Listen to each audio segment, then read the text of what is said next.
Stephanie Cameraman live at the Traders Expo in Chicago, and I'm here with the Toni Hansen, 20-year veteran.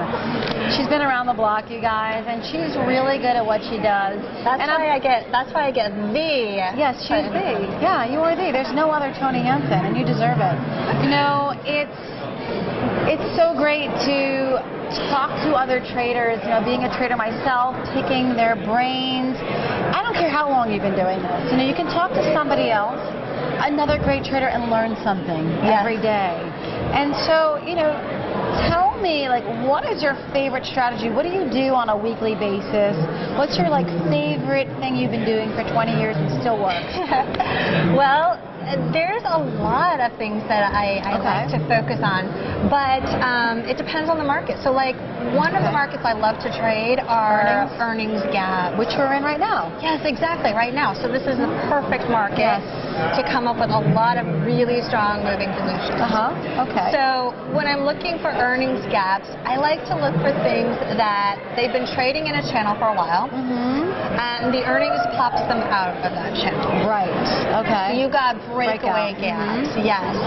And how I trade breakaway gaps is so many times, like, the gaps will be like 3-4 times an average day's range. They're extreme. Right. And what I look for is, to begin with, I kind of watch like that first couple of minutes. I'm using tick charts, usually like sometimes even like a 10 tick chart, just depending on the security. So 10, 25, 100 tick. And then what I'm looking for is, which way is it favoring those first couple minutes of the day? Right. And if it breaks lower, I'm looking for breakouts on the downside. But they form in patterns and in waves. So a lot of times when you get that first breakout, you'll get like a 2-wave move on the downside. That 2 waves might have 2 correction, and then another 2 down. And then after that, with these really extreme moves, around like 10 or so Eastern, you'll start to see things roll over. And you get like a midday bounce. And so that can give you additional strategies the other way. So like these positions, I might be in them for like half an hour, an hour, just kind of playing back and forth. But after that, this is just with the gaps that are like 3 to 4 times the average day's range. A lot of times then they kind of go into like hibernation for a few days. And then you'll see continuation moves. So like we've got Whirlpool here today. This is a great example. It gapped down this morning, had great continuation this morning right away. Then it's been flatlining.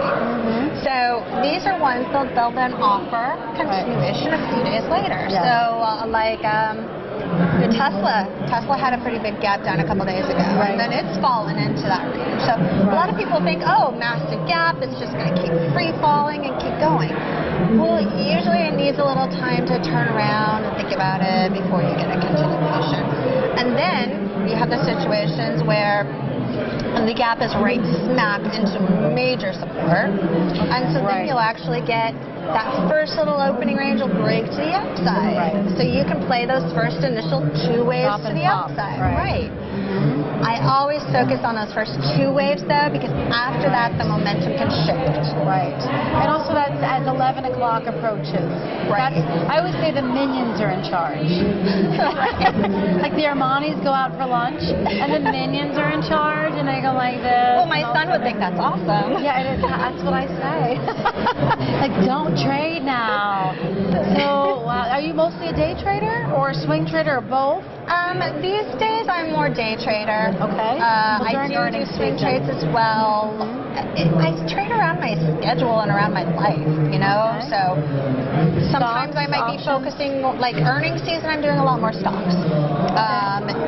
Normally, like kind of like my go-to though are futures, E-mini futures, gold, oil, S&P 500. I do the same thing. That's kind of like my go-to. You know? I agree. And then other things, I'll be like, oh, well, there's this today, so that's great, and whatever is moving. So how can everybody find you? Well, don't tell them where you live, but tell them on the internet. I just moved, so if you were like stalking me at my previous address, don't, because my renters might get a little bit upset. So where can we find you on the net? You can find me online at ToniHansen.com. That's Toni with an I. Oh, T-O-N-I. And Hansen with an E, because it's Danish. Oh. And yeah. Awesome. Go check her out, you guys. Thank you so much, Toni. It's been Thank great. you.